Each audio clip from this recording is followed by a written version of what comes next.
Greetings, dear friends, in the strong name of our Lord Jesus. Welcome to another point of view. This is where we get to think through a little bit deeper an insight related to the sermon of the week. In this fourth Sunday after the Epiphany, we looked at Jesus being rejected at Nazareth. We looked at Luke chapter 4, verses 21 through 30. And the thesis of the sermon were the people of Nazareth misjudged our Lord. They were so overly familiar with him, it made it difficult for them to see him as he truly was. And in today's meditation, we see that Jesus saw their skepticism and doubt, the same doubt of those who knew him very well. They grew up with him, and he rebuked them for their disbelief. In Luke 4:24, Jesus will say, "Truly I say to you, no prophet is acceptable in his hometown."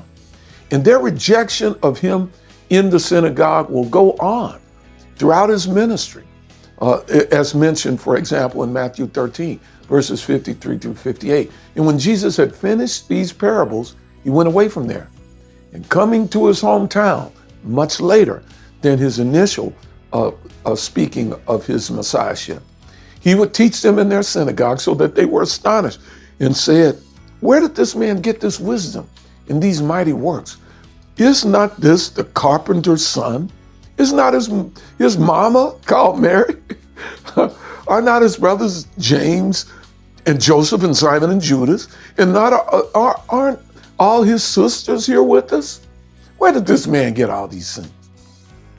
And they took offense at him. This is even later. But Jesus will say to them again, "A prophet is not without honor except in his hometown and in his own household." And he didn't do many mighty works there because of their unbelief. Dear friends, you see, the people who were in a position to hear him best rejected him because of their own doubt and skepticism.